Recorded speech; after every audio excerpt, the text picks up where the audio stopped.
When I was younger, I remember my twin sister and I would go to a ranch, and there were these powerful horses and men that would ride them. These charos would do these rope tricks up in the air, and it feels really serene and picturesque.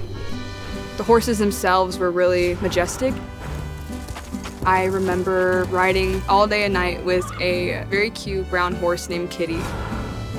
Growing up Mexican-American, I have a responsibility to create honest stories that are a reflection of my childhood.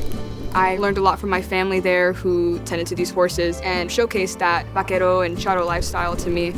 There is a certain amount of leadership that revolves around that lifestyle, and I reflect that in my work now, being a leader and having to be responsible to tell a story.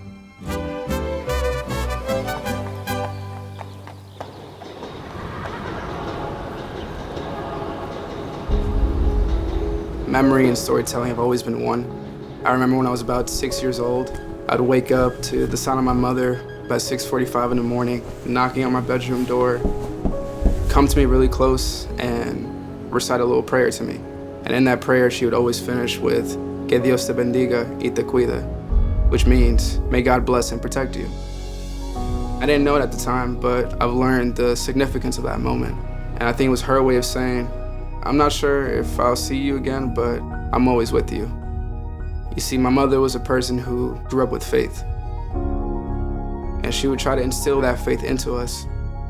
My job as a cinematographer is to create images that hold meaning, and I'm able to take those same lessons that she's brought down to me and try to make them feel extraordinary and share it with the people around me.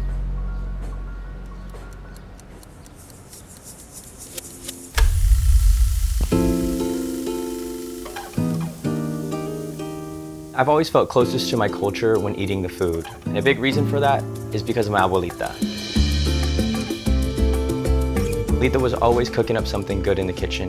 And when Christmas came around, everyone was looking towards one dish in particular, her tamales. She would bring them in the sunflower pot, leave them in the kitchen, and within 2 hours, they were gone. After she had passed, we found ourselves missing her more than ever. Not only was her presence gone, and the recipes too, it felt like my tie to my culture had gone away with her. It wasn't until we did some digging where we found the recipe to recreate her tamales. Although nothing's ever gonna beat the real deal, we were able to honor her through the food that she left behind and retie the connection to our culture. The new stories that I'm interested in creating are stories that are focused around authentic experiences. And action? Stories are like recipes. The better that we preserve them, the better that future generations can enjoy them.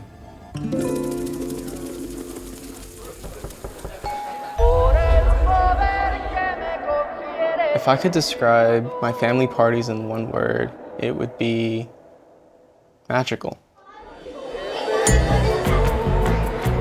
We don't get together often, but New Year's, everybody came to our house. My tío and my tía would always be the first to come. We would start to have some light music. But as more people started to come, the more crowded it got and the more alive the party started to feel. It creates a sense of passion and love. When I edit, I try to lead with that and turn that into something special.